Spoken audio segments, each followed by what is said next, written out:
La prochaine chose que je voulais voir avec vous, c'était la notion technique, ok,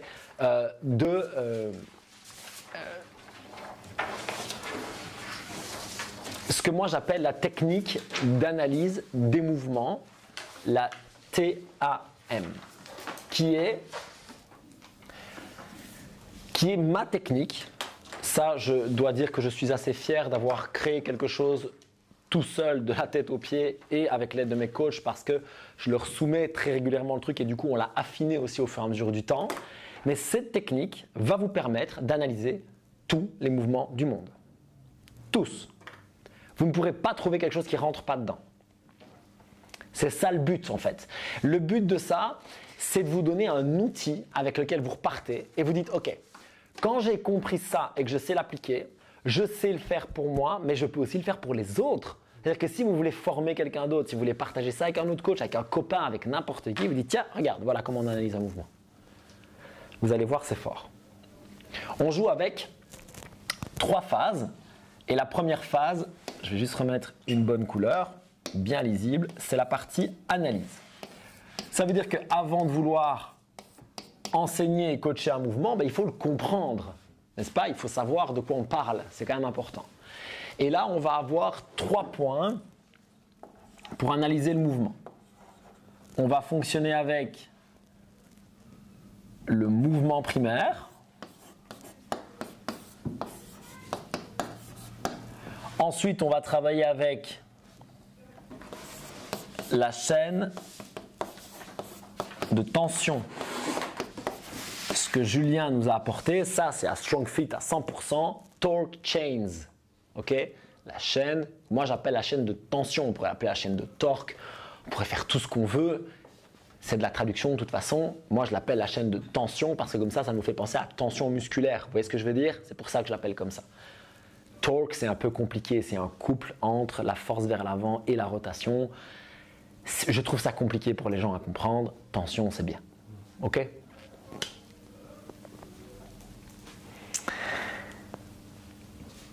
On va revenir très régulièrement à ça, donc je vais le laisser sur le tableau. D'accord? La troisième chose, c'est qu'à partir, en fait, vous verrez que ça va fonctionner comme ça, étape par étape. On va pouvoir se dire quels muscles vont me protéger. Les muscles de la sécurité. En général, je les appelle muscles safety. Donc, ça veut dire quoi? Ça veut dire qu'une fois que je vois un mouvement ou que je le dissèque, que j'ai compris son mouvement primaire et que j'ai compris sa chaîne de tension, je peux me dire ok, quels muscles vont faire en sorte que je ne me blesse pas? C'est la toute première chose que vous devez savoir. Je m'explique. Quand vous coachez en 3 étapes. Toujours, toujours, toujours. La première chose qui arrive, je vais demander à mes coachs de ne pas répondre évidemment, c'est quoi? Quand je vais coacher quelque chose, la toute première chose à laquelle je dois faire attention, c'est quoi? La posture. Pas mal. On est dans la bonne direction. La position. Tu sais très bien que je coach les muscles avant. L'engagement musculaire. Ouais, on y est. Mais en fait, la toute première chose que je veux, avant tout le reste, c'est que les gens se fassent pas mal. C'est la sécurité. C'est avant tout le reste, c'est ça. D'accord? Parce que la technique, les positions, les engagements, la performance, le machin, tout ça c'est cool. En fait, avant tout, vous voulez que les gens ne se blessent pas. Avant tout. Parce que c'est la pire chose qui peut arriver à un sportif. N'est-ce pas? Donc la toute première chose, c'est la sécurité. Et vous verrez d'ailleurs que c'est un peu comme ça qu'on va le coacher. Ensuite,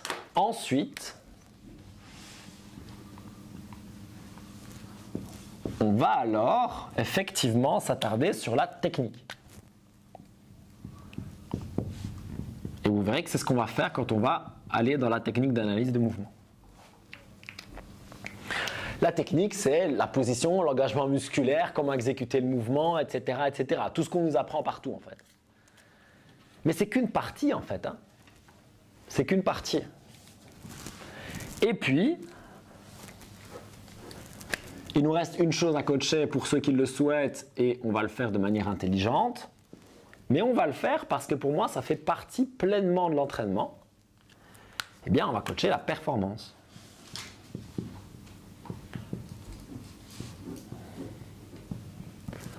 Alors, un petit mot sur la performance. Performance, vous savez, c'est quand on disait que marketing, c'était péjoratif. Eh bien, performance, ça allait dans l'autre sens. Performance, c'est les games. Est-ce que je veux dire en CrossFit? Ouais, performer, c'est les games. Non. La performance, on lui a attribué ça. Nous, dans notre langage, on a dit la performance, c'est la performance des top athlètes. Non. C'est propre à chacun, la performance, c'est ma performance. D'ailleurs, ça se dit dans les bouquins, évaluer sa performance, la performance d'un athlète, quel que soit son niveau. D'accord? Donc, si ma grand-mère, qui a 96 ans, imaginez-vous cette femme incroyable qui est toujours, je ne sais pas comment elle fait, qui est dans son fauteuil et qui a un problème postural très grave et qui sait relever la tête à peine et qui ne sait pas voir devant elle, sa performance, si 3 mois plus tard, elle s'est regardée devant elle, ben elle a gagné. Elle a gagné, n'est-ce pas? Donc c'est propre à chacun.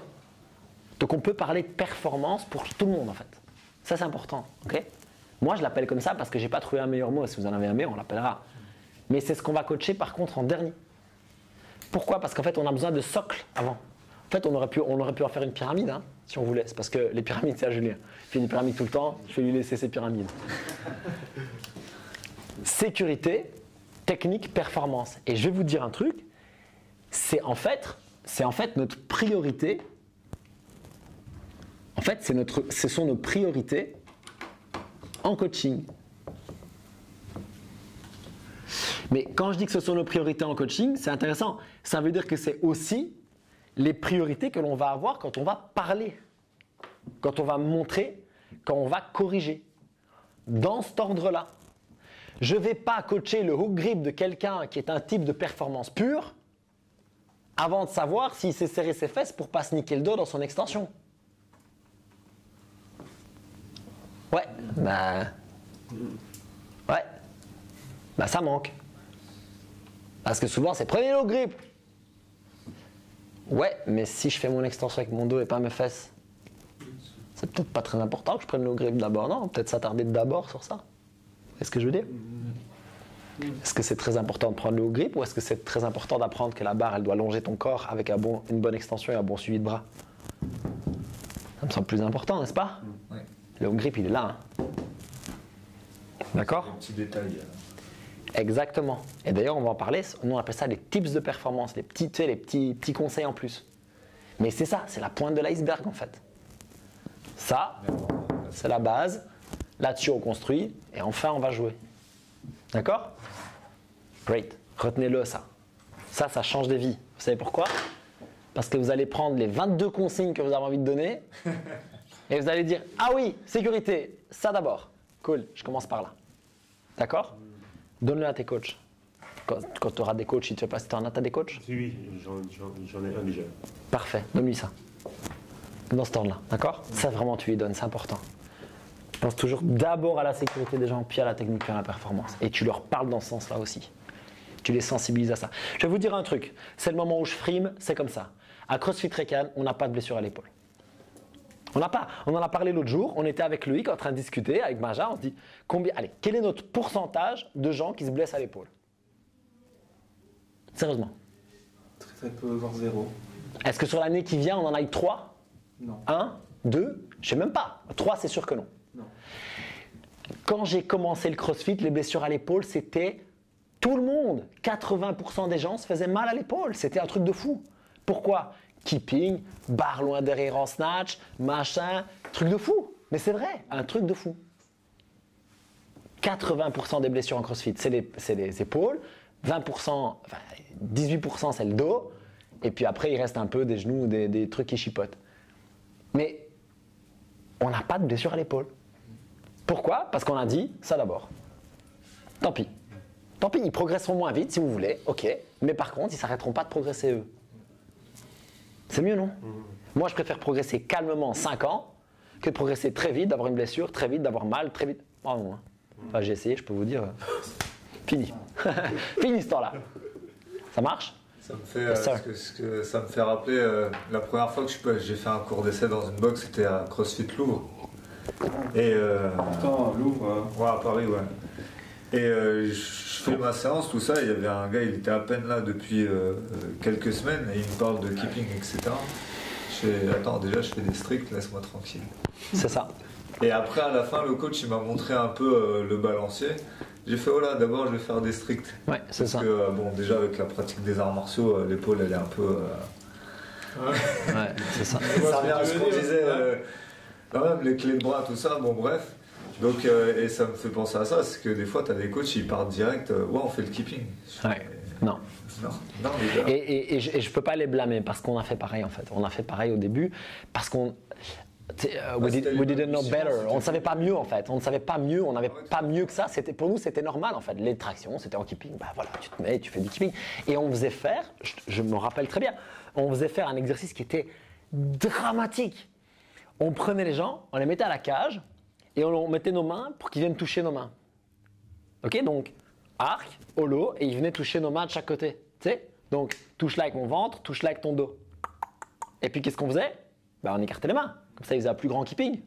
Donc, bien plus loin ici, super. Et donc, et on apprenait bien à ouvrir comme ça. Et du coup, on faisait plein de mobilité pour gagner ça. Donc, pas de tension musculaire, super. Un carnage, une boucherie totale. Un truc de fou. Tout le monde se faisait mal. Et puis à un moment donné, on s'est dit, en fait, en fait, et là, je pense qu'on a eu un gros défaut dans le CrossFit, qui a été de complètement détourner la méthode. Jamais il a été question pour Greg Glassman, on pense qu'on veut du mec, quand il a créé sa méthode, jamais il a été écrit, faites du keeping pull-up. Jamais de la vie. Tu vois ce que je veux dire? C'était faites des tractions. Il n'était pas écrit, faites du keeping pull-up. Et puis, il y a eu les games, il y a eu, j'ai envie d'aller plus vite. Ils ont utilisé la technique du keeping, mais avec des gens qui savaient plus ou moins le faire. Et puis, ça a été, la nouvelle norme, c'est les keeping pull-up. Non, la nouvelle norme, c'est pas du tout les keeping pull-up. La nouvelle norme, c'est la work capacity. C'est ça la nouvelle norme. C'est faire plus en moins de temps. Mais il n'est pas écrit en se blessant. Vous voyez ce que je veux dire? C'est faire plus en moins de temps en santé. En santé, le fitness, le crossfit, pardon, à la base, c'est pour améliorer le fitness. Le fitness, c'est quoi? C'est la santé, non? C'est la condition physique. Donc, dans ce ordre-là. OK? All right. Je continue avec mon petit jeu. On a la première partie qui est la partie analyse. Quand vous avez ça, vous pouvez commencer à enseigner le mouvement. On va réfléchir après à ce qu'il faut enseigner. Ne vous inquiétez pas, on va tout redisséquer plus tard. Hein. Donc la partie enseignement. Alors, l'enseignement, c'est quoi? Parce que je peux comprendre que ce soit un petit peu compliqué à comprendre la différence entre l'enseignement et le coaching quand on n'en a pas parlé. L'enseignement, c'est le moment où j'explique, avant que les gens exécutent. Le coaching, c'est le moment où je corrige, après que les gens aient exécuté. Vous comprenez la différence? Bien sûr, tout ça rentre dans le coaching, hein, on est d'accord. Mais j'ai trouvé intéressant de le scinder pour se dire, OK, à ce moment-là, je suis en train de donner des consignes.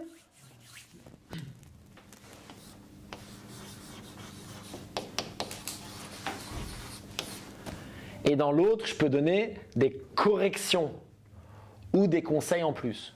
Mais souvent, plutôt des corrections ou des adaptations. Ça devient vraiment du coaching. L'enseignement, je vous le dis, c'est quelque chose que quelqu'un qui ne connaît pas le CrossFit pourrait faire. Il suffit de lire et de répéter. Vous comprenez ce que je veux dire? Enseigner, il suffirait de donner les bonnes consignes. Si je dis à ma femme, pour faire un squat, tu leur dis de faire ça, ça, ça, vas-y. Ok les gars, pour faire un squat, vous devez faire ça, ça, ça. Voilà, elle a su le faire.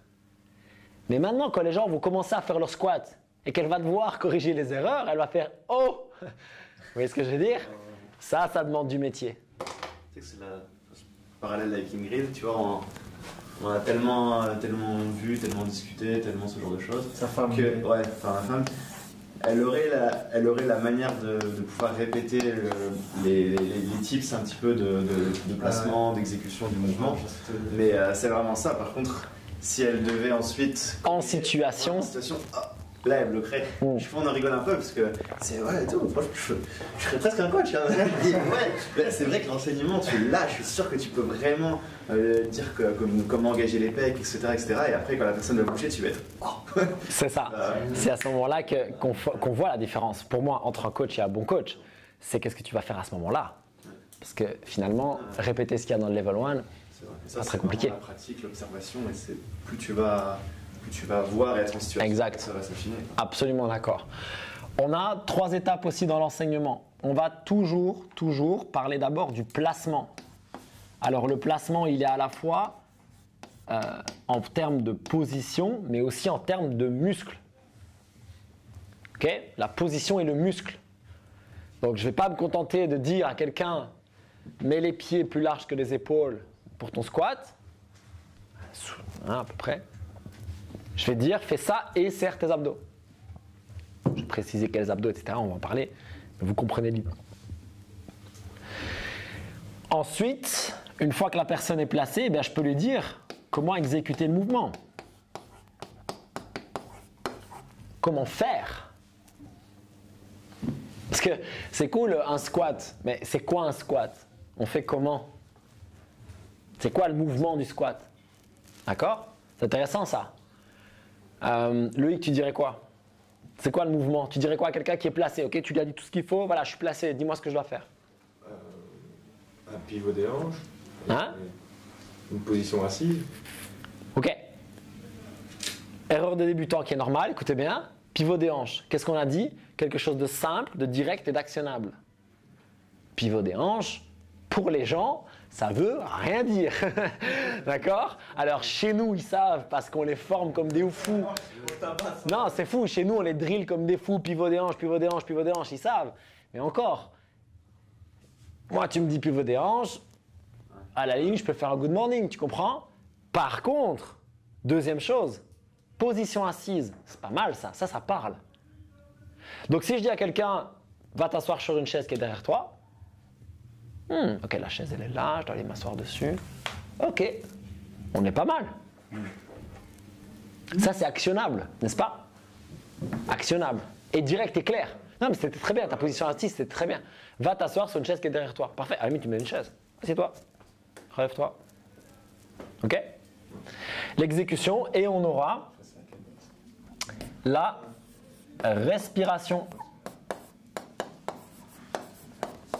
La respiration qui est très négligée et qui est pourtant capitale. Capitale parce que je peux totalement changer ma façon de vivre le moment en fonction de ma respiration. Si je fais 20 air squats à vide, avec une respiration calme et cyclique comme je viens de le faire, je vais sortir de mes 20 squats, j'aurai peut-être les jambes qui chauffent un peu et je serai super tranquille et je pourrai continuer à vous parler. Si je fais 20 air squats en faisant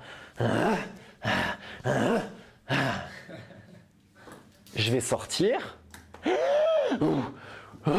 j'aurai envie d'aller casser un mur, mais alors par contre, je serai chaud, hein, je peux vous dire, je serai comme ça, mais ma respi, elle sera, ma fréquence cardiaque, 3 fois plus haut.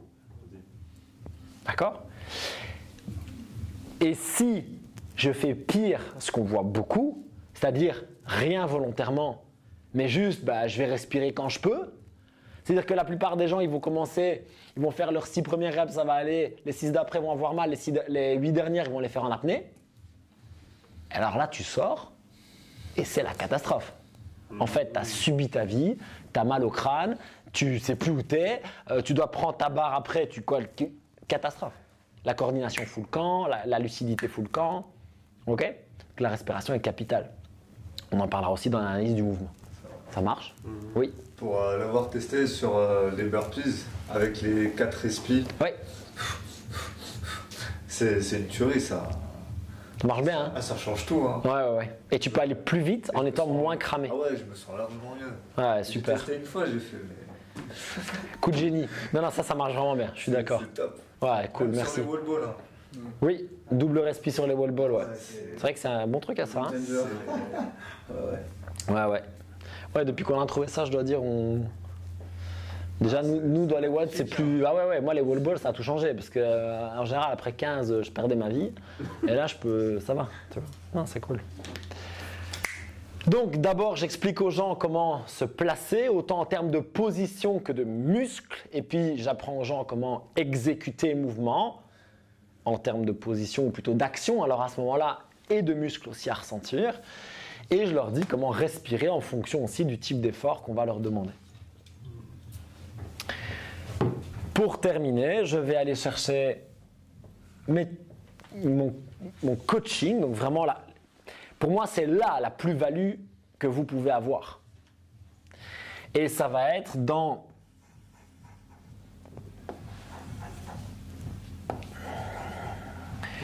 connaître les erreurs fréquentes et bien sûr les solutions. Alors, les erreurs fréquentes et les solutions.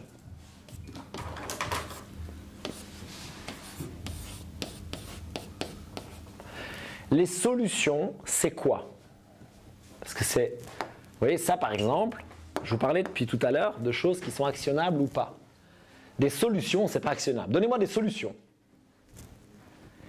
Concrets, directs, simples, que je peux faire, d'accord? Donc c'est du cueing, on appelle ça. Cueing, qui peut être tactile, verbal ou visuel. Visuel, verbal, tactile. Ça, c'est écrit noir sur blanc dans le niveau 2. C'est très intéressant. Le niveau 2 pour améliorer votre coaching est assez sympa si vous voulez vraiment vous spécialiser en CrossFit. Franchement, c'était un bon moment. Plus amusé qu'au level 1 d'ailleurs. Le cueing, tactile, verbal, visuel. Ça veut dire que j'ai 3... Écoutez bien, je vais faire une parenthèse là-dessus, ça vaut la peine. J'ai 3 portes d'entrée pour que les gens comprennent ce que je leur demande. Ok? Je peux dire des mots, verbal, dire des mots. Pousse tes genoux à l'extérieur.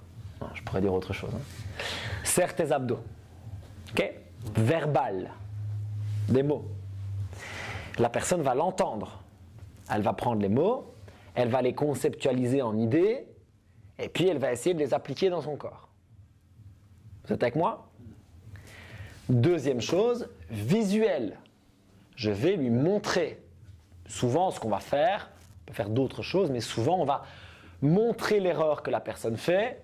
Donc, exemple, je fais mon squat et je relâche mes abdos, okay, et lui dire, bah, regarde, si tu gagnes tes abdos, à quoi ça va ressembler? Donc, erreur plus correction. C'est souvent ce qu'on va faire, c'est le plus efficace, ça va vite. Ok? Visuel, la personne va le voir, va se le représenter et va essayer de le faire dans son corps. Toujours avec moi? Dernière chose, tactile. L'exemple qui est tout le temps pris au level 1 et que je trouve bon, donc je vais reprendre le même, c'est tu descends jusque là, je pense que tu peux aller plus bas, je mets une balle en dessous de toi, va toucher la balle avec tes fesses. D'accord? Tactile, je ressens quelque chose. Ok? Ça va me donner un objectif, je vais aller jusqu'à l'objectif, par exemple. Un truc tactile que nous on fait énormément, c'est coacher avec les doigts dans le ventre. Une chose importante, vous devez demander l'autorisation aux gens pour faire ça. Alors, moi je ne le fais pas avec des mecs que je connais, mais avec des filles je le fais toujours. Et si elles ne sont pas à l'aise, vous ne le faites pas. D'accord? Ok. Je vais en parler juste après. Ouais, je vais en parler juste après, merci David, c'est une très bonne chose. Donc regarde, je vais mettre une petite étoile ici, on parlera du tactile après. On a donc 3 ports d'entrée, tactile, visuel, verbal. On sait maintenant, pour avoir suffisamment testé la chose, qu'est-ce qui marche le mieux selon vous? Le tactile. Le tactile. Le tactile. Pour le ressenti musculaire, le tactile, béton armé, magnifique. Vous avez raison. Pour le ressenti musculaire, vous avez raison. Pour l'exécution d'un mouvement en termes de schéma corporel, de mouvement dans l'espace, de genre, d'accord? Je suis comme ça et il faut que je fasse ça, ok? Le tactile marche pas super. Ça va, mais c'est compliqué en fait. À votre avis, est-ce que ce sera le verbal ou le visuel? C'est visuel. C'est le visuel. Le visuel. On est assez d'accord. Maintenant, on se rend compte aussi que ce soit le tactile ou le visuel, vous allez devoir l'expliquer, non? Vous n'allez pas mettre le truc et puis ben voilà. Vous allez devoir dire, fais ça, active ça. Donc en fait, vous allez tout le temps mettre le verbal avec, n'est-ce pas? Donc, on se rend compte en fait que le meilleur cueing, c'est verbal plus visuel quand c'est une correction technique, verbal plus tactile quand c'est un engagement musculaire. Et quand vous pouvez faire les trois, c'est rock'n'roll. Parce que là, la personne, elle est super bien encadrée. Exemple concret. La chaise, les doigts dans les abdos. Ok, regarde, tu vas actif jusqu'à ta chaise. Quand tu touches la chaise, tu repousses, tu serres les fesses. Ok, à toi, parfait. Les doigts dans les abdos, la chaise, tac, tac. Ok, là, ce que je viens de faire, la personne, elle retiendra pour ainsi dire toute sa vie comment faire un squat sur une chaise. Après, il faudra lui apprendre à faire sans la chaise, mais on est déjà pas mal. D'accord?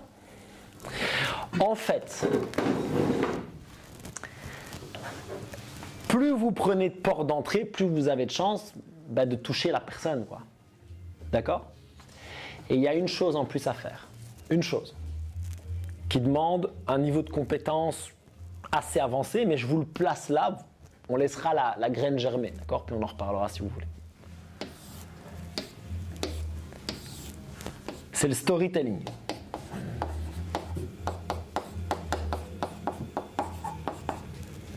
Depuis la nuit des temps, ou depuis en tout cas que l'humain communique, que ce soit par des dessins dans des cavernes ou que ce soit avec des mots, l'humain retient les histoires. Tu sais pas quoi, je me suis fait... non, pas moi. Tu sais pas quoi, on était au 4e arbre là-bas à gauche et il y a un tigre qui nous a attaqués et il a bouffé mon compagnon. À ta place, j'éviterais d'aller par là.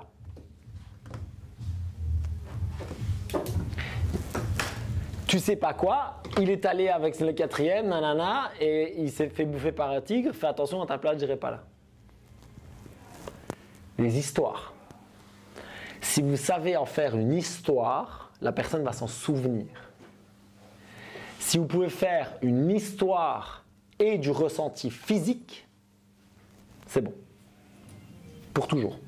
Mais quand tu dis histoire, apparemment, quand tu dis histoire, ça peut être un exemple qu'on a eu nous personnel. Par exemple, ou une image. D'accord, ok. Une image. Il faut que j'arrête de prendre ça. Hein. Parce que... T'inquiète, ça va arriver.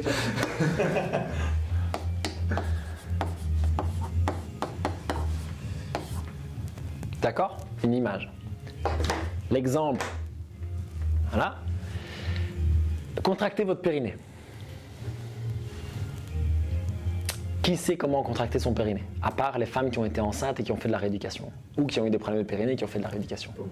On est d'accord? Personne ne sait contracter son périnée quand il arrive dans un cours. Ok, contractez votre périnée. Super. Pourtant, c'est actionnable, mais les gens ne comprennent pas. Donc, on fait autre chose. Imaginez que vous êtes en train de faire pipi et que vous voulez vous arrêter au milieu. Ah! Les filles, elles connaissent très bien ça. Marche toujours chez les filles. Les mecs, ouais, moi je m'arrête pas, j'en ai rien à foutre. Je suis debout, je pisse où je veux. Merci. C'est ça. C'est bon. Les gars, serrez l'anus. Imaginez qu'on vous poussez un truc et que vous n'avez pas trop envie. Ah, ça marche! Je te garantis qu'ils s'en souviendront. Je te garantis que cette histoire-ci, probablement, vous vous en souviendrez aussi. voyez ce que je veux dire? Quand je suis au milieu d'un cours et que je dis ça, les gens s'en souviennent. Et donc la fois d'après, je dis contractez votre périnée, si vous avez oublié, rappelez-vous l'anus. Alors, ça fait rire tout le monde, mais ils s'en rappellent. Et la fois d'après, j'ai même plus besoin de raconter. Je dis allez, contractez votre périnée. Et ils savent comment faire. Tu vois ce que je veux dire? Tout à fait. Storytelling, des images. Parce qu'on retient comme ça en fait. On retient comme ça. La plupart du temps, quand vous allez retenir une note que vous avez écrite, vous allez la voir. Vous allez dire, ah oui, j'étais à la formation de Jack et j'étais en train d'écrire ça et ça sentait ça et j'avais mangé une pomme et voilà, et Sinisha venait de bailler. Voilà. Et clac! Mais ce que je veux dire, c'est comme ça qu'on retient les choses. Donc une histoire, et encore plus si vous pouvez créer une émotion, alors là c'est jackpot. L'histoire, quelle émotion est-ce que je viens de créer avec vous? Celle de l'humour, le rire, la joie, c'est pareil, je renforce encore le truc. D'accord? Donc voilà, c'était la petite parenthèse que je voulais faire avec vous sur le cueing. Et tant qu'on y est, je trouve que ce sera intéressant d'en faire un petit morceau à part. C'est la partie tactile. C'était pas prévu d'en parler, mais je trouve que c'est important. Selon les cultures, on se touche ou on se touche pas. Vous allez en Australie, vous ne touchez personne. Ah bon? Vous allez en United Kingdom, c'est en Angleterre, au Royaume-Uni, vous ne touchez personne. On ne vous laissera pas faire. D'accord? Parce que dans les mœurs, vous voyez ce que je veux dire?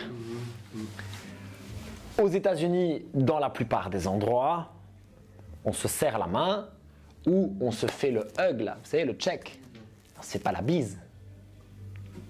En Belgique, avant le Covid, tout le monde se faisait la bise. C'était un truc de fou.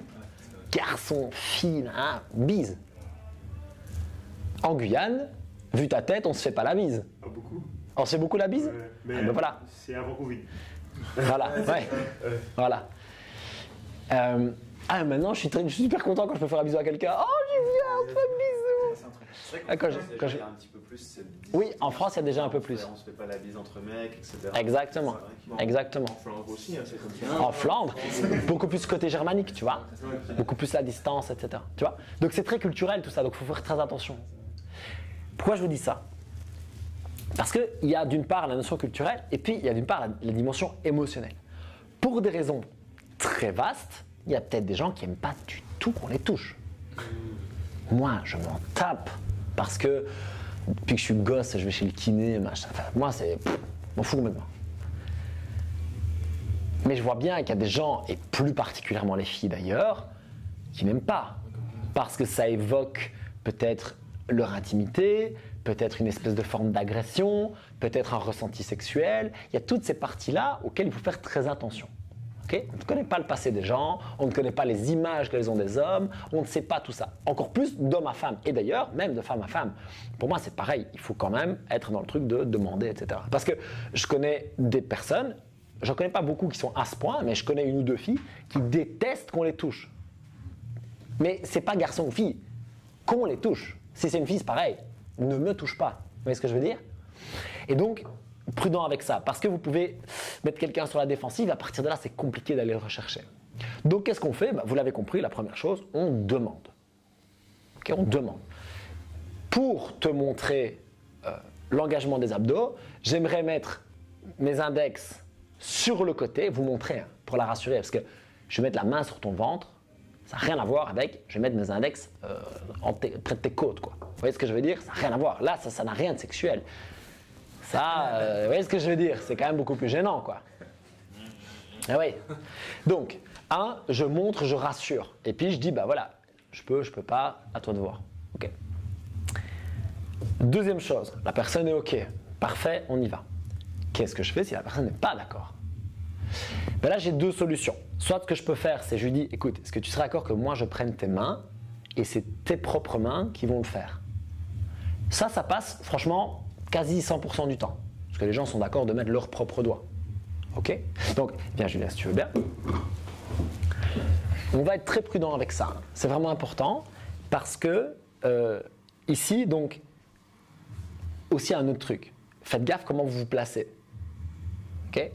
Donc, si je suis comme ça, prends ses mains. Si tu veux bien, fais comme ça avec tes index, parfait.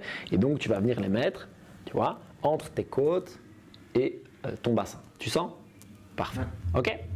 Ça va ça? Ok, relâche-toi. Si je me mets comme ça maintenant, alors. Ok? C'est très malaisant, on est d'accord? C'est ça, périnée contracté. Merci. Vous voyez ce que je veux dire? Alors on en rigole. Mais il faut faire gaffe. Et il faut faire gaffe parce que là il est debout donc ça semble super évident, mais il faut faire très attention. Sur le squat. Le squat et le deadlift. Très très attention. Et good morning. Très attention. Parce que même si vous êtes à 40 cm, elle se penche, c'est fini. Elle a ses fesses là. Faire très très très attention. Donc vous vous mettez toujours sur le côté. Toujours. Toujours, toujours sur le côté. Mais Ça va? par exemple, Et moi, quand tu veux- juste une chose, laisse-moi. Non, je t'en prie. Si vous remarquez ce que je fais, je mets en plus toujours ma jambe. Ouais. Comme ça, il y a vraiment ce truc où mon bassin est par là. Vous voyez ce que je veux dire? Je me mets même pas trop comme ça. J'aime bien me mettre vraiment genre. Ok? Voilà, là ou là. Ça va? Petit détail. Je vais aller sur la suite et je réponds d'abord à ta question. Par exemple, t'es avec une dame, elle commence à charger sa barre de squat, t'es obligé de parer. Pas de problème. Pas de problème. Alors, tu lui demandes, déjà, tu lui demandes si elle est d'accord. C'est important, d'accord? Et tu lui expliques ce que tu vas faire. Tu dis voilà, je vais me mettre derrière toi, je vais mettre mes mains autour de toi sans te toucher, et si nécessaire, je t'aiderai à remonter la barre. C'est ça l'idée, on est d'accord? Tu vas pas la toucher, tu vas pas. Bon. Si tu fais ça, deux choses. Tu écartes les jambes, tu recules tes fesses, d'accord? Et tu te mets comme ça. Déjà ça, tu vois, rien à voir avec viens ma chérie, on va se frotter, d'accord? Donc c'est la première chose, tu écartes les jambes, tu mets tes fesses en arrière. Et deuxième chose, pendant qu'elle squatte, tu squattes. Pourquoi? Parce que regarde mon bassin, ce qu'il vient de faire. Ouais, Il vient encore de s'éloigner d'elle. Tu vois ce que je veux dire? Et donc c'est là. Ça va? Autre chose, toucher avec des parties qui n'ont pas l'air intimes. Qu'est-ce qui est intime? Ça, c'est intime. Le bout des doigts ici. D'accord? Quand je caresse quelqu'un, c'est un endroit où on a le plus de sensibilité. Ok? Le creux de la main, pareil. Je vais pas, Mackenson, je vais pas, d'accord? Je vais jamais toucher une fille comme ça, jamais de la vie.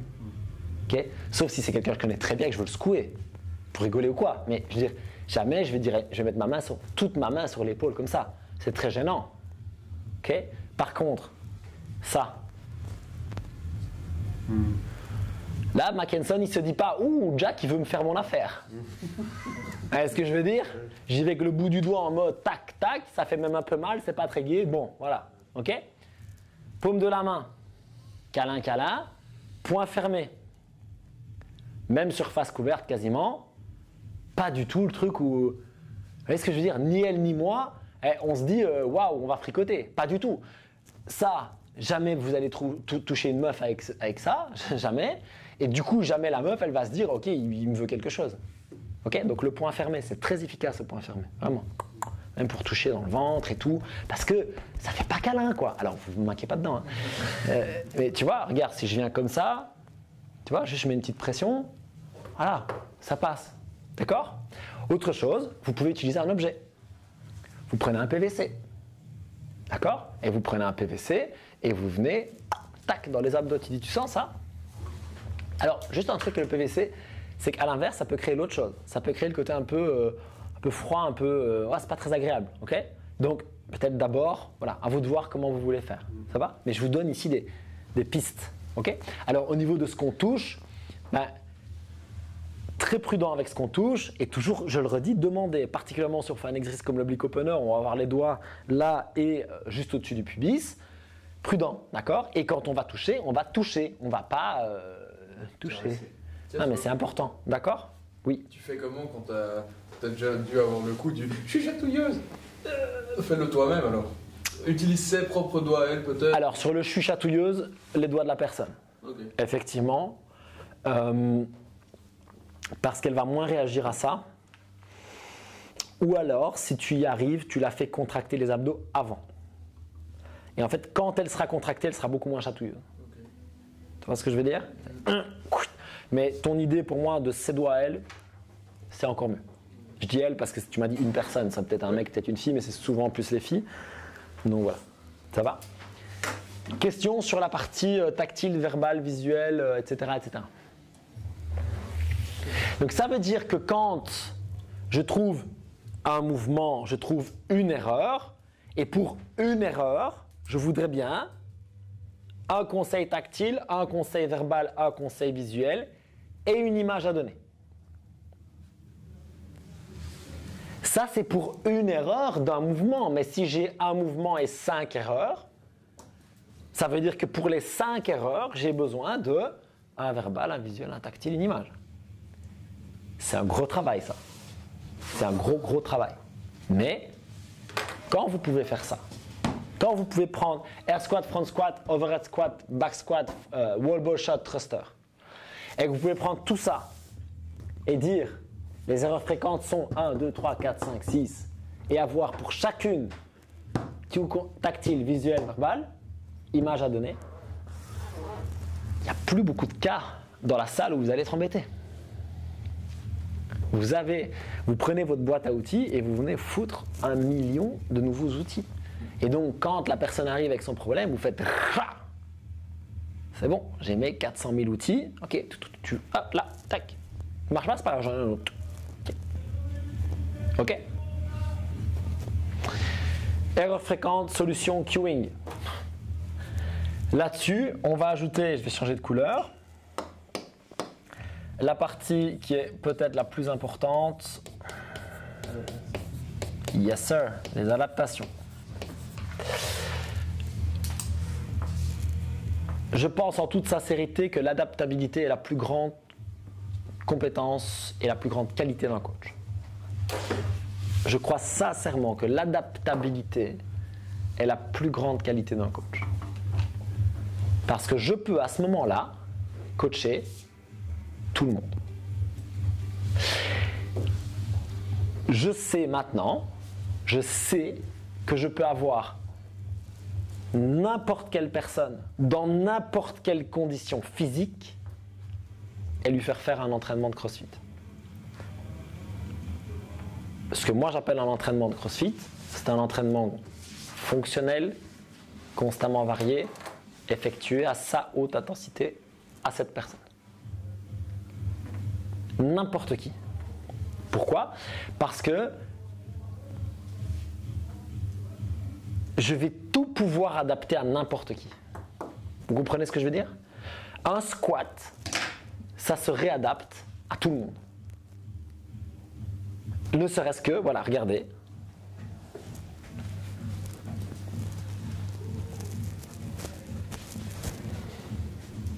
Pourquoi pas? Si c'est ça mon max pour le moment, bah pourquoi pas? Et si j'aurais dû prendre un PVC? Et si ça va pas, c'est quoi? PVC à droite, PVC à gauche, tu te supportes et tu y vas. Qui peut pas faire ça? Quelqu'un qui ne sait pas se tenir debout. Ok, bah alors on ne fait pas le squat. On est sur la chaise, et on va faire autre chose. On va faire des presses. Bah, on va trouver quelque chose à faire. On va faire des trucs à la corde. Ok. Le jeu, c'est de pouvoir s'adapter en termes, évidemment, ce qu'on appelle le scaling. Mais attention, le scaling, nous, on ne le voit pas. Le scaling, je ne le vois pas que comme dans le level 1. C'est quoi scaling? Si on traduit littéralement scaling, c'est quoi? Mise à l'échelle. C'est une mise à l'échelle. Mais l'échelle, elle peut être très grande ou elle peut être très petite.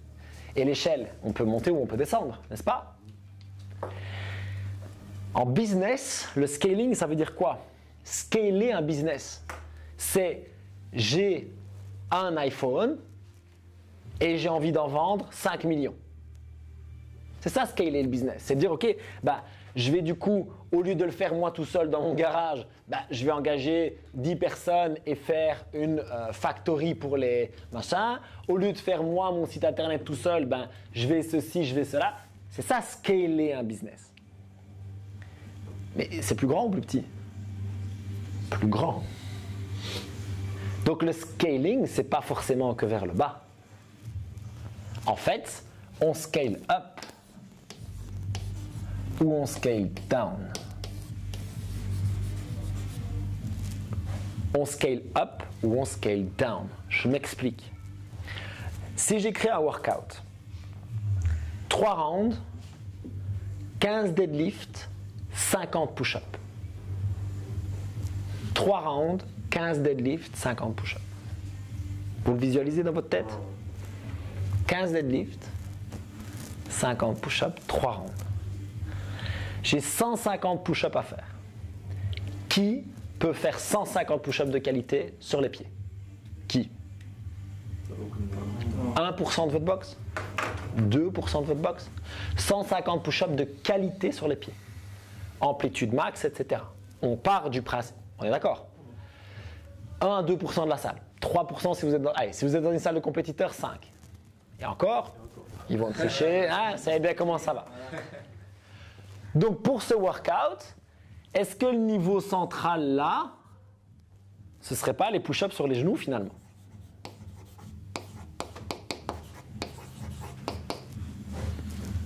Est-ce que ce ne serait pas ça la chose qui va correspondre à le plus de monde? Si moi je donne ça dans une box, si j'ai envie que ça rentre, allez, je vais être raisonnable, on va mettre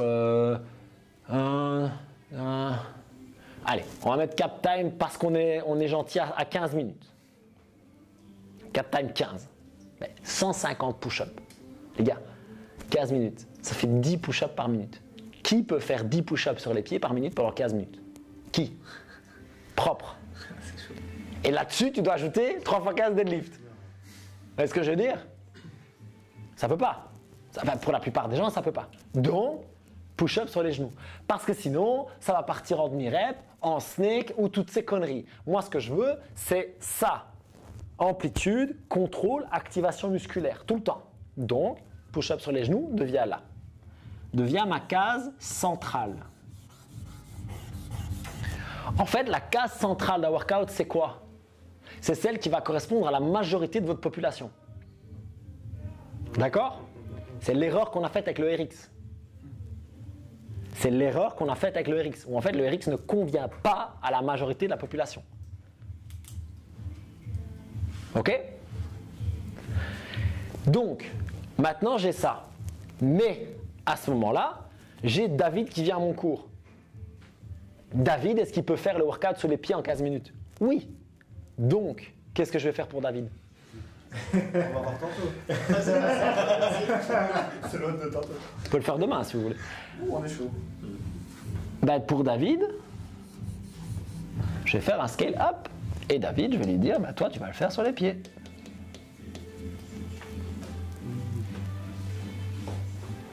Mais c'est ça aussi le scaling. Ok? Et maintenant, j'ai pas David, mais j'ai un gymnaste de haut niveau qui vient.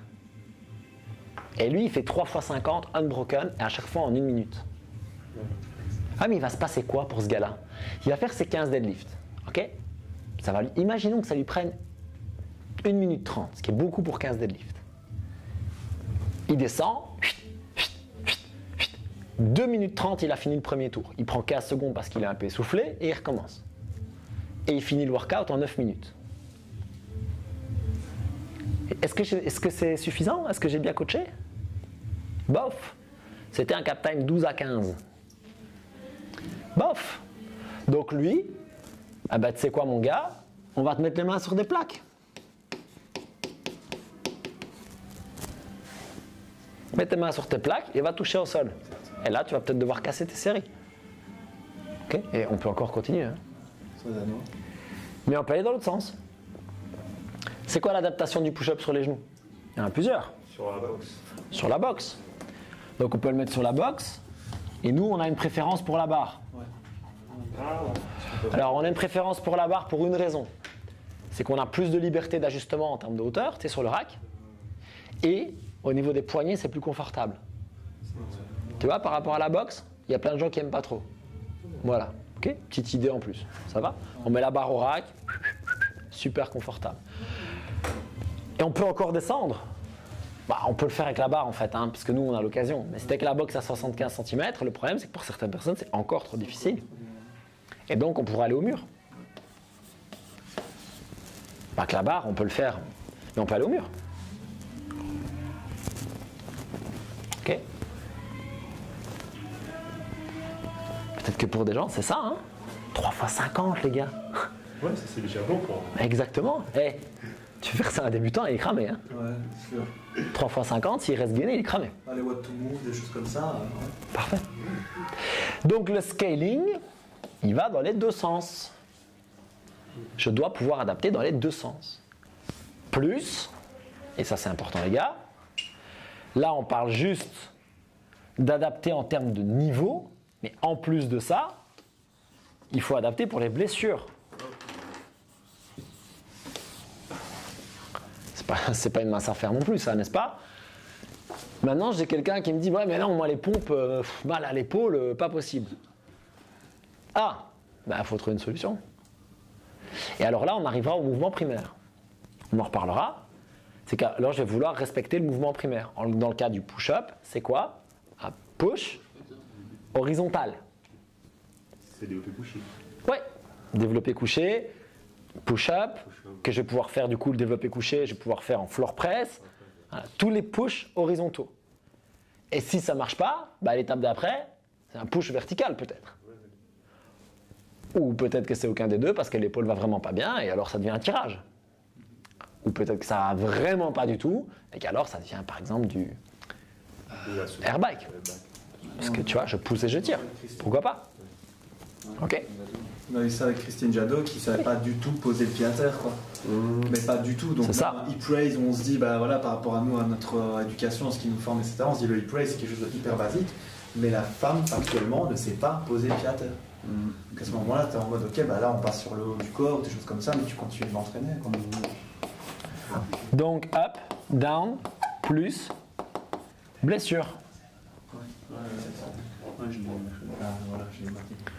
Donc ça veut dire que c'est un travail que moi j'ai fait. Je parlais de travail d'orfèvre. Un mouvement, scale up, scale down, que faire en cas de blessure? Page d'après, un autre mouvement, scale up, scale down, que faire en cas de blessure? Quand vous avez fait ça, eh bien, une fois de plus, vous pouvez coacher tout le monde, vous devenez adaptable, vous êtes fort. Ok? Parce que si notre but c'est d'améliorer la santé des gens, parce que si notre but c'est d'améliorer le bien-être physique et mental des gens, il est très probable que les gens qui sont déconditionnés et ou blessés aient encore plus besoin que vous, encore plus besoin de vous. Donc on doit savoir parfaitement s'adapter à ces gens-là. Et la dernière chose, vous remarquez que c'est la toute dernière chose, mais elle fait partie du jeu, ce sont donc les tips de performance.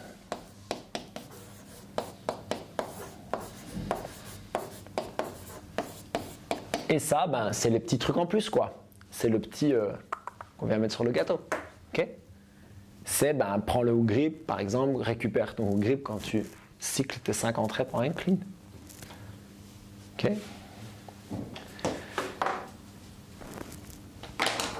Ça, c'est intéressant à connaître parce que vous avez quand même une partie de vos gens qui vont vous demander des tips de performance.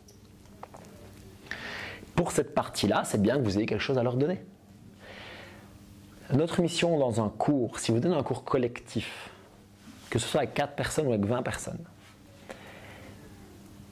il est beaucoup plus intéressant que vous fassiez faire un pas, une victoire à chaque personne, plutôt que les 3 débutants aient fait 5 pas en avant et les 4 avancés n'aient rien appris.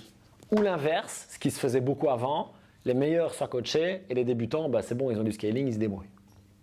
Ouais. Chaque personne, de la moins compétente à la plus compétente, de celle qui vous casse le plus les couilles à celle que vous préférez, chaque personne dans le WOD doit repartir avec un truc en plus. Une victoire, une progression, un apprentissage, un sourire, quelque chose. En fait, ça dépend de l'intention du cours aussi. Bien sûr, bien sûr. Tu vas cadrer ça avec ce qu'on appelle le win of the day. Donc, où ton but, imaginons, d'accord, je vais pour faciliter les choses, aujourd'hui, c'est de la force en front squat. Mon but, c'est que chaque personne devienne un peu plus forte en front squat.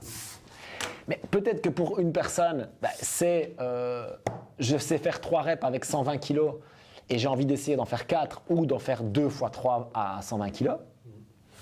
Peut-être que pour une personne, c'est juste arriver à stabiliser une charge devant ma poitrine pendant que je fais mon squat pendant 3 reps, même si c'est 8 kg ou 4 kg avec un kettlebell. Peu importe. Ou peut-être que j'ai trop peur de prendre une charge et que j'ai juste besoin d'apprendre à m'asseoir et à me relever sans me faire mal. C'est bien parce que, en fait, il y a des personnes qui, pour eux, juste le fait de tenir une barre, Horrible. Pour eux, c'est vraiment horrible. Alors que d'autres, là, eux, ils veulent juste commencer à bien faire le mouvement. Exactement. Dans le scaling, on scale très, très souvent l'objet. En fait, ici, on a décidé, à Rekan, que l'objet n'avait pas d'importance. La seule fois où on va imposer un objet, c'est parce qu'on pense que l'objet a une plus-value. Je vous donne un exemple, le sandbag en front rack carry. Quand j'ai un sac là et que je marche avec, c'est le plus dur de tout. Il n'y a pas plus dur que de tenir le sac. Donc, on prend le sac. Donc, tout le monde prend le sac. Un sac ou une balle, un truc instable. Okay. Mais quand on fait un snatch, quelle est la plus-value de prendre une barre pour travailler l'extension des hanches en snatch? Quelle est la plus-value de la barre, par exemple, par rapport à 2 dumbbells ou 2 kettlebells? Si vous vous envoyez une, dites-le moi. Pour moi, il n'y a pas de plus-value à ça. Donc, choisissez l'objet avec lequel vous êtes le plus confortable et avec lequel vous ressentez le plus qu'on veut travailler. En l'occurrence, dans le snatch, l'extension puissante. Donc, si tu le sens mieux avec 2 dumbbells, prends 2 dumbbells. Je m'en fous, moi. Si tu veux faire du CrossFit SP ou de l'haltéro, prends la barre. On est bien d'accord, tu en as besoin. Prends la barre. L'intention n'est plus la même. Mais si l'intention de base, c'est start with the end in mind. Si l'intention, le but, c'est juste de bosser l'extension des hanches, qu'est-ce qu'on s'en bat les couilles d'avoir une barre ou 2 haltères? C'est quoi? Fais un peu 5 dumbbell snatch avec 2 haltères de 30 kg entre les jambes. Tu vas me raconter après. Tu vas voir l'extension que tu vas devoir faire. Tu vas devoir envoyer, hein, mon vieux. Tu vois ce que je veux dire? Tu vas devoir faire une extension, l'extension de ta vie. Hein. Les défis press. Ça va, ça va. Défis press, Vous voyez ce que je veux dire? Ah oui, défile press à 22,5. ouais. T'arrives là, C'est ce qui tu penses qu'à une chose, c'est envoyer ton bassin le plus... Tu vois ce que je veux dire? Voilà. Est-ce que tu ressens vraiment la même extension avec un snatch, avec une barre? Faut déjà bien bosser, hein. Faut être très technique, quoi. Donc le temps de l'apprendre, tout ça, tu vois. Simplifiez beaucoup, simplifiez beaucoup. Le mythe de la barre, c'est vieux, hein. Mais pareil, moi quand j'ai commencé, barre. C'était la barre. C'était la barre, un peu le kettlebell. Dumbbell n'existait pas. Il n'y en avait même pas d'ailleurs dans la salle. Barre. Dumbbell, on les utilisait juste pour faire des finishers ou des développés couchés. La barre a des plus-values. Par exemple, si vous voulez faire du squat lourd, le meilleur objet, c'est la barre. Je veux dire, faites comme vous voulez, mais si vous voulez prendre 150 kg, vous n'allez pas le faire avec le yoke, vous n'allez pas le faire avec le squat. Avec le sac, c'est beaucoup trop dur. Vous allez le faire avec la barre. Eh ben, c'est très bien, mettez la barre. C'est ce que je veux dire? Le scaling, donc, comme je disais, aussi l'objet. Ça marche? Je vais le noter, parce que je voudrais bien que vous le reteniez. On l'utilise tellement. Pensez à l'objet aussi. Et pour terminer, une petite parenthèse. N'hésitez pas à adapter aussi les répétitions. Si je reprends le 3 rounds, 15 deadlift, 50 push-up. Cap time, alors on va pas parler de cap time, on va parler de range. J'aimerais bien que ça finisse entre 12 et 15 minutes pour tout le monde. Si tu travailles en 6 minutes, c'est que c'est trop facile. Si tu finis en 19 ou en 33, c'est que c'était beaucoup trop dur. 12 à 15 à peu près pour tout le monde, cap time 15. Est-ce que si j'ai un débutant, ça a du sens de lui faire 150 push-up? Est-ce que je ne vais pas lui créer des courbatures d'une violence atroce, une fatigue musculaire dont il va peut-être pas récupérer avant une semaine pour certains, et du coup un sentiment d'échec qui est terrible. Est-ce que j'ai pas intérêt pour cette personne-là à lui dire 10 deadlifts, 20 push-ups, 15 push-ups, AMRAP, 15 minutes. Tu tournes calmement et tu fais ça bien propre. Pourquoi pas? Ou 15 deadlifts, 30 push-ups. Pourquoi pas? On s'en fout. On s'en fout. Ce qui compte, c'est que le stimulus du workout soit maintenu. C'est le cas. C'est le cas. Je suis entre mes 12 et 15 minutes. Je veux un press horizontal en amplitude avec de la tension et je veux des deadlifts en cycling. Je suis bon, non? Tant que le stimulus du workout est respecté, n'hésitez pas à adapter, en plus des objets, les répétitions si c'est nécessaire. Oui? J'ai une question par rapport à ça. Typiquement, c'est quelque chose que je fais beaucoup, les AMRAP, en disant ça. Et en fait, j'essaye quelque chose pour le moment, j'aimerais bien avoir ton avis. Quand tu dis entre 12 et 15 minutes, bah moi j'ai tendance à mettre plutôt 12 minutes parce que je me dis, ouais, c'est pas drôle parce que s'il y en a qui finissent, allez, tout le monde finit en 13 ou 14 minutes, t'en as un qui est un peu tout seul en train de finir. Donc moi, ce que je fais beaucoup, c'est en disant, voilà, tu fais un AMRAP de 12 minutes par exemple, mais si tu le sens, tu peux un peu continuer. Qu'est-ce que tu en penses de ça? Est-ce que c'est bien de laisser justement l'opportunité à la personne de vouloir continuer ou est-ce que il vaut mieux justement essayer de le protéger d'une défaite, tu vois, tu vas avoir en fait l'avantage et l'inconvénient des deux techniques. Ben oui. L'avantage de la technique que tu emploies, c'est que la personne va pouvoir beaucoup s'écouter. Donc ça, c'est très positif. L'inconvénient, c'est qu'elle va pouvoir traîner. Elle va pouvoir se dire, bon, bah, il n'y a pas vraiment d'objectif, je vais me le faire à mon aise, quoi. Je perds un peu la notion d'AMRAP. Okay, bah oui. As many rounds, as many reps as possible. Le but, c'est d'en faire le plus possible. D'ailleurs, on n'écrit pas ça à l'échauffement. Si je mets à l'inverse cap time 12 et je dis tu fais le max en 12 minutes, ben, l'avantage, c'est que la personne va avoir envie d'envoyer un peu plus peut-être parce qu'elle se dit bah voilà, à 12 minutes c'est fini, donc mon entraînement est terminé, donc j'ai peut-être intérêt à me bouger un peu les fesses. L'inconvénient, c'est peut-être effectivement le côté comment dire ça, ce que tu disais, c'est si tu mets 15 minutes, elle peut finir toute seule. C'est ça. Donc là effectivement, à toi d'évaluer, tu mets 13, 13, 30, 12, bon voilà. Maintenant si elle finit avant tout le monde, c'est pas mieux non plus. Okay. Ça va pas être agréable, j'arrive tout de suite pour la personne, de se dire bah voilà j'ai fini et les autres ils continuent à travailler. Parce que du coup moi je suis nul. Tu vois ce que je veux dire? Ouais, donc il faut chercher le juste milieu là-dedans. Donc cherche un peu. Ma réponse, si je devais en donner une, ce serait soit de lui donner une tâche plus courte et tu lui dis bah voilà, tu es à ce niveau-ci, moi je pense que c'est ça qui est bon. Tu fais cette tâche-là et si tu as terminé, ce que tu peux faire, c'est 5 minutes de vélo pour récupérer. Ah oui. Oui. Comme ça, elle peut créer sa victoire et sa récup. C'est ça. Ou alors, tu lui dis AMRAP 14 parce que c'est au milieu et je sais que ça va aller. Mais je crois que la première version est même peut-être encore meilleure. Ça va? Moi, ça me parle bien parce que du coup, en fait, tu les fais bouger, ils finissent pas après tout le monde et au final, ils ont leur victoire, tu les as protégés, tu les as adaptés convenablement et tu as quand même la. J'ai jamais pensé à mettre la récupération après cette Ouais, la récup ou même le cardio, tu dis bah tu vas 5 minutes sur le vélo et tu te pousses pas mais tu transpires un peu. Comme ça, ils améliorent leurs conditions physiques, ce qui est positif, tu vois. Complètement. Ouais, merci. Ça va?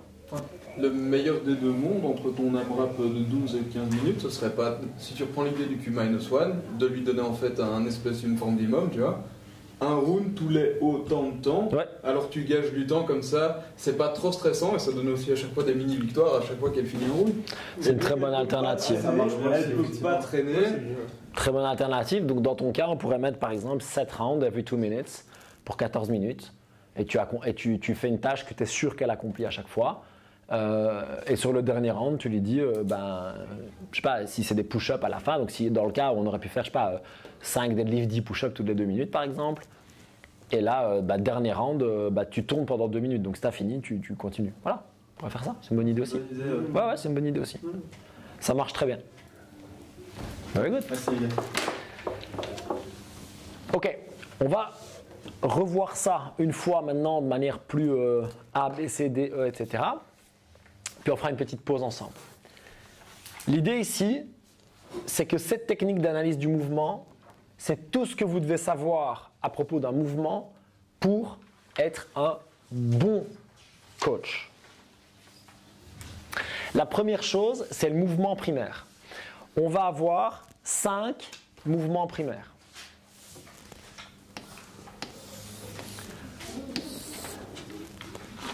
On a le pivot des hanches. Pivot des hanches, regardez, ça va dans les deux sens parce que l'erreur, on se trompe souvent. Donc, c'est quand mes hanches servent de charnière comme une porte. Ok? Ça va dans les deux sens. Ça, c'est un pivot de hanche aussi. Hein? Quand le tronc se rapproche de la jambe ou quand la jambe se rapproche du tronc, c'est un pivot aussi. C'est important ça. D'accord? On a ensuite ce que j'appelle le saut ou l'extension. Le saut ou l'extension. Vous avez un truc avec les mouvements primaires si vous voulez. Vous avez une page quelque part avec les mouvements primaires. Elle est juste après, je pense. C'est un peu plus loin? Porte interne. Ouais, tu y es là. Tu étais au dos. Tu l'as? Ça va, vous l'avez? C'est peut-être après les chaînes de tension, c'est possible. Ouais? Ok, parfait. Ben, on fera les chaînes de tension après, c'est pas grave. C'est bien. Le saut ou l'extension, les gars, c'est quoi? Ben, imaginez un saut, c'est très simple, un saut vers le haut, d'accord? Regardez-moi une seconde, comment est-ce que je fais un saut vers le haut? Prise d'élan, et je saute. Ok? Ok, on va retenir une chose pour chacune. On en reparlera après, d'accord? Quand je fais un pivot de hanche, à votre avis, est-ce que je veux une colonne en extension ou est-ce que je veux une colonne neutre? Si on considère que la colonne est légèrement syphosée puis légèrement lordosée, est-ce qu'on la veut comme ça ou est-ce qu'on la veut plutôt en extension? Quand je vais faire un pivot de hanche par exemple, quand je vais faire un squat, plutôt une colonne neutre, on peut être tous d'accord? C'est quand même mieux de la garder neutre. Colonne neutre.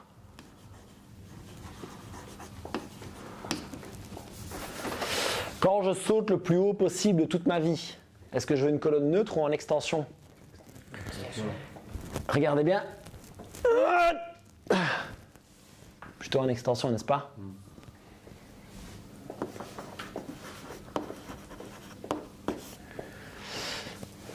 On a encore 3 mouvements primaires.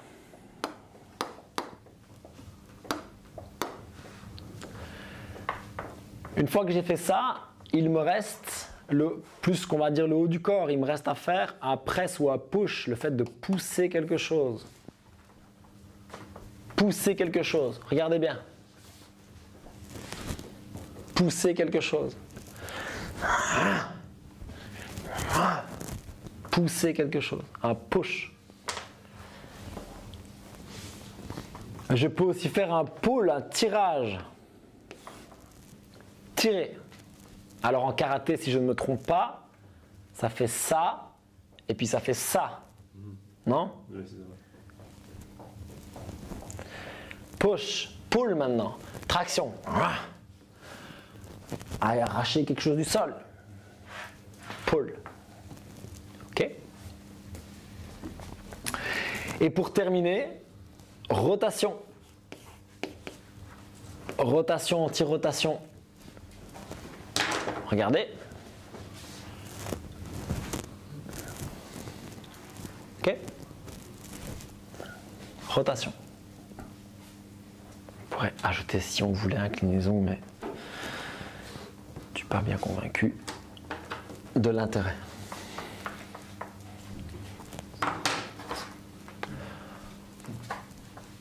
Alors je vous le dis, je vous facilite la vie. Le push et le pull peuvent être verticaux ou horizontaux. Ça semble évident puisque je peux tirer quelque chose horizontalement ou verticalement et je peux pousser quelque chose horizontalement ou verticalement. On est d'accord avec ça? Un squat. Un pivot. C'est un pivot, mais je vais y arriver, t'inquiète. On va le décomposer, le squat va repartir, tu vas te dire, illumination. C'est bon, je maîtrise, je gère. Comme Néo qui se réveille, je maîtrise le squat. I know Kung Fu. Ok? Ça serait trop beau. Ça serait trop beau. Ouais. I know Kung Fu. Et le push et le pull. Je vais vous donner un exemple. Quand vous faites des push-ups, pour travailler les pecs, est-ce qu'on veut une colonne neutre ou est-ce qu'on veut une colonne en extension? Neutre. Neutre. Donc on sait qu'il y a des push qui se font colonne neutre. On est bien d'accord.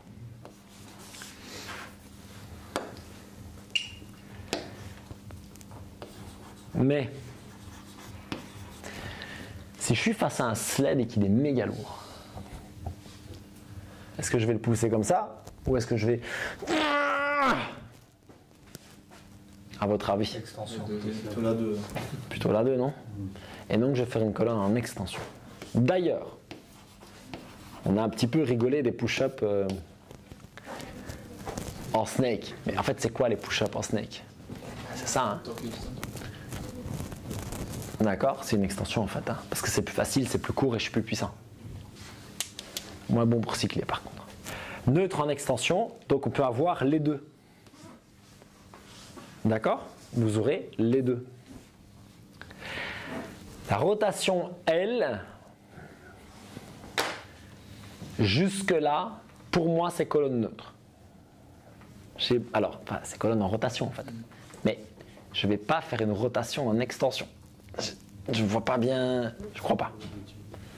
Pour moi, c'est ça, et même si c'est le golf, c'est ça. Voilà. Lancer de balle au baseball, ils font pas une extension au niveau de la colonne quand ils lancent? Quand tu prends l'élan, c'est pas pareil. D'accord, ok. D'accord? C'est sur l'excentrique. On peut imaginer que tu fasses l'extension là, mais quand tu les vois après, ils font quoi? Tout vers l'intérieur. C'est vers l'intérieur, hein, c'est ici, tu vois. Il me semble, hein? Non, Il faudrait que j'analyse le mouvement, mais tu vois.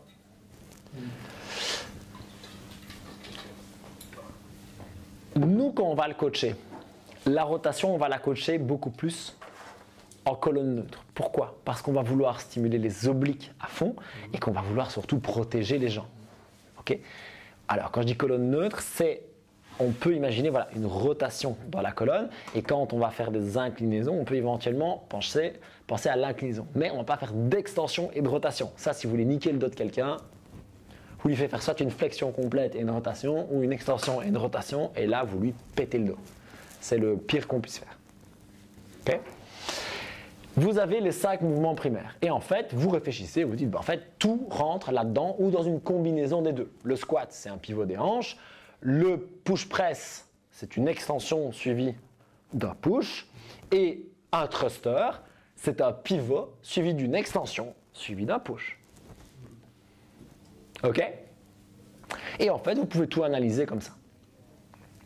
Donc, je vais vous demander à chacun de choisir un mouvement le plus spontanément possible. Hein, et on va se dire dans quelle case il est.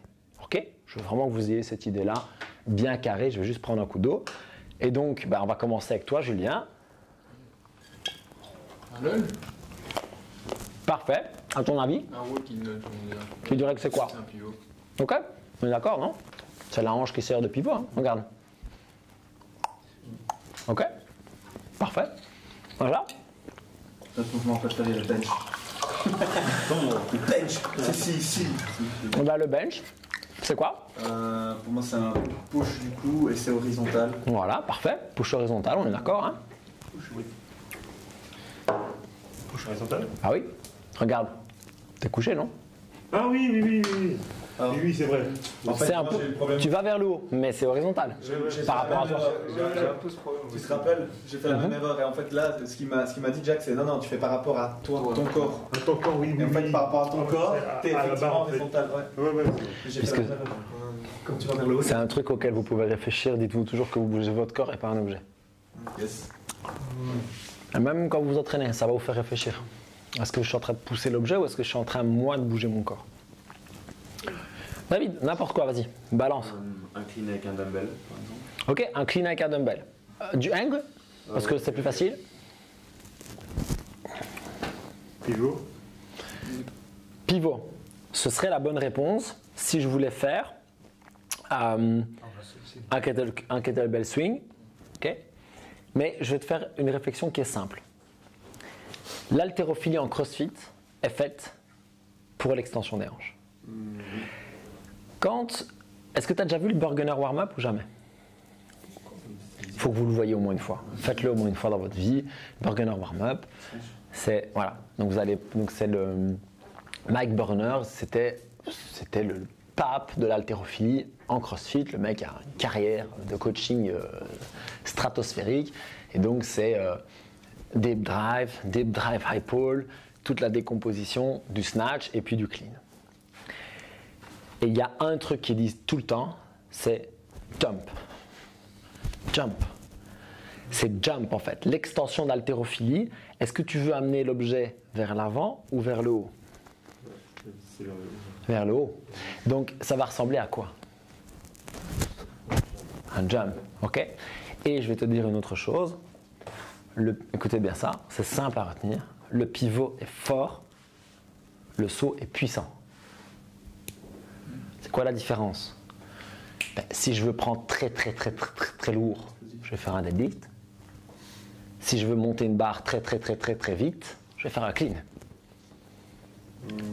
Le pivot est fort, le saut est puissant. Ok? Vous comprenez la différence? En fait, tu pourrais même dire explosif. Ça, je sais pas que tu veux un mouvement explosif, tu penses à l'extension. Bien sûr. Parce que même si tu penses à un squat jump, si tu fais un squat jump comme en CrossFit parce que tu en fais 50, tu vas tout le temps faire un pivot. Mais si tu fais un squat jump le plus haut possible, tu vas faire pivot, extension. Donc dès que tu vas mettre une notion effectivement de... Ça va? Alors c'est pas vrai pour tout. Par contre, Dave, par exemple le sprint, ça reste un pivot de hanche. Le saut en longueur, c'est une extension. Ouais. Si on fait un broad jump, c'est une extension aussi alors. On devrait. Alors il y a une question intéressante. Pardon? En fait, le sprint, je disais, c'est intéressant aussi parce que du coup, tu vas en sprint, tu vas pas vers le haut, tu vas vers l'avant. Là, tu as posé la question juste avant, justement. Ouais, mais c'est même plus simple que ça. Décompose le mouvement, c'est quoi? Ouais, c'est vrai. C'est un pivot, hein? Ouais. Il peut être méchant, quoi. Ouais, c'est vrai. Tu vois? Après, même sur un sprint, au final, c'est quand même un mouvement, un schéma qui va être répété pendant plusieurs secondes. C'est même pas genre tu peux une rep ultra explosive. Ouais, c'est vrai aussi. Ouais. Donc, c'est cyclique. Moi, je suis d'accord. Ça va très vite, mais c'est cyclique. Ouais, c'est vrai. Tu avais une question? Répète-la moi, s'il te plaît. J'ai oublié. C'était le broad jump. Là, le broad jump, parfait. Donc le broad jump, c'est le saut en longueur. Ok? Donc en théorie, de toute façon, il suffit de regarder un vrai saut en longueur. Je veux dire, les mecs, ils finissent carrément comme ça avant de se regrouper. D'accord? Donc je pense que la question de savoir si c'est une extension, on le voit très clairement. Par contre, en CrossFit, l'erreur, c'est comme toujours, c'est le cycling. Dès que je fais plein de reps, l'extension, elle fout le camp. Pourquoi? Parce que l'extension, elle coûte très cher en énergie. Elle coûte très cher en énergie et en plus d'une extension, je dois quand même toujours revenir en pivot. Et donc ça me coûte beaucoup plus cher que de faire pivot. Donc qu'est-ce que je vais faire quand je fais un box jump? Je vais juste faire ça, regardez. Et c'est quoi ça en fait? En fait c'est un pivot de hanche. Hein. Tu vois? Regarde. Un pivot de hanche. Pas d'extension du tout. Donc nous on utilise le broad jump pour que les gens soient obligés justement de faire une extension. Et si tu veux être sûr, tu les fais sauter le plus loin possible et tu mets un petit objet au milieu. Et alors là, ils vont vraiment avoir envie d'aller voler au-dessus, un petit objet. Hein, parce que si tu mets un objet trop haut, ils vont penser à l'inverse, ils vont vouloir se regrouper. Okay. Tu vois? Ça va? On continue? Loïc? Le snatch. Parfait, à ton avis? Une extension, on est d'accord. Ok, on est bien d'accord. Sinisha? N'importe quel mouvement, un truc où tu te dis ça, je suis pas sûr. Bon, ou si t'es sûr, hein, tant mieux. Non, le burpees. Parfait. Donc le burpee, à ton avis, c'est quoi? D'abord, il y a un pivot. Parfait. Ensuite, il y a l'extension au sol. Après, je sais pas si on peut appeler ça une extension. Le fait de jeter les jambes derrière. Enfin, pas une extension, ouais. Ouais. Non, c'est pas une extension. Non. Pour moi, ça reste. En fait, tu te plies et tu te déplies, quoi. Ouais. Mais la question, ouais, c'est. Après, il y a un push. Ouais, je suis d'accord. Et après, bah, on refait l'extension. Il y a un pivot. Il y a un repivot et après extension. Alors, extension ou pas. C'est-à-dire que, regarde, si je reviens de mon burpee et que je me relève, Oui, ça dépend Ça, si c'est on un le fait pivot. tendu ou si on le fait. et si je saute surtout ou pas. Parce que si je fais ça et puis que je fais juste ça, j'ai fait 0 extension de rien du tout. Maintenant, si je fais ça, et là oui. C'est pour ça que nous on met souvent des burpees tout target. Pour obliger les gens hop, à aller sauter après. Ouais. D'accord, ok. Et ça te pète le cardio x2. hein. Ah, ouais. Ça te pète le cardio. Donc le burpee, c'est un pivot des hanches. D'accord, En fait, ok. c'est principalement un pivot des hanches. Je suis d'accord avec le fait qu'il y a un petit push. C'est principalement un pivot. En D'accord. fait, c'est principalement une flexion de la hanche en fait. Et le push, ça serait quand même plutôt du coup un petit peu un push et une extension alors, quand tu te redresses. Oui, si tu veux, oui. Oui. C'est pour ça qu'on demande de serrer les fesses. Hein. Ouais, c'est ça. Mhm. Ouais. Enfin, ça serait plus énergivore de faire vraiment un strict comme un push-up. Alors, c'est la discussion qu'on a eu avec Benja l'autre jour, c'est-à-dire que les très petits, très dynamiques, quand ils font ça de manière très explosive, eux, ils font pas du tout d'extension. Ils font vraiment, tac, ils rebondissent en bas. Mais ça, de nouveau, c'est un pourcentage de gens qui est tiny. Ça va? La plupart des gens, c'est vrai que s'ils sont Ils déroulent, quoi. dedans, ouais, ça, Ouais, ils déroulent, tu reviens, quoi. comme Même toi, hein. Même tout le monde, même Benja, comme je disais, si t'en fais 50, Comme tu as dit dans la vraie Tu déroules, hein. Tu Ouais. n'utilises pas d'énergie que tu n'as pas utilisée, en fait. C'est ce que tu m'as dit. et C'est t'as ça. raison. ça marche. Sinisha, donc on a fait le burpee. Le muscle up. Parfait. Alors le muscle up, c'est intéressant. On va imaginer que c'est en keeping, j'imagine. Ouais, ouais. Tous les mouvements de keeping, c'est un arc ou un hollow. Tout le temps. Vous pouvez regarder comme vous voulez, d'accord? Keeping pull-up, arc to hollow. Ok, butterfly, arc to hollow, to arc to hollow. Le muscle up ne déroge pas à la règle. Arc, à la barre. À la barre, arc, hollow, arc pour envoyer les hanches. Étirer. Hollow pour revenir, presse pour finir. D'accord? Tout ça, ça va être quoi? Ça va être, si on veut jouer le jeu, une extension, vers une flexion, machin. En fait, le mouvement principal du muscle-up, si on part là-dessus, à la base, ça reste un pull vertical, suivi d'un push que moi je qualifierais plutôt d'horizontal. c'était comme ça. C'est souvent comme ça. Ouais, c'est vrai. Donc c'est plutôt Un super decline bench press en fait. ouais ou un dip quoi, un dip en fait. C'est plutôt un press vertical, même si effectivement horizontal, même si on pourrait l'imaginer vertical vers le bas. D'accord? Donc ça c'est plutôt ça. Maintenant ce que tu vas faire, c'est que tu vas t'aider du keeping pour faire tout ça. Il y a effectivement, on pourrait imaginer, si on regarde là-dedans, que le arc et le hollow ne rentrent pas. Mais le arc et le hollow, ce n'est pas des mouvements, c'est des positions. Tu vois ce que je veux dire? Si maintenant on veut vraiment regarder, on va décomposer tout le bar muscle up en keeping, on peut. On va avoir d'abord une extension, suivie d'un pivot de la hanche. Ça c'est un pivot de la hanche, ok? Suivi, alors avec un press down qui est donc un push horizontal plutôt. Ensuite je vais avoir une extension pour monter mes hanches et mon bassin vers la barre, suivi de mon pull, suivi d'une flexion des hanches pour passer au-dessus de la barre, suivi de mon press, suivi de mon push. D'accord? C'est un mouvement compliqué à décomposer. Parce qu'il y a- Bien sûr, parce qu'il y a combien de phases?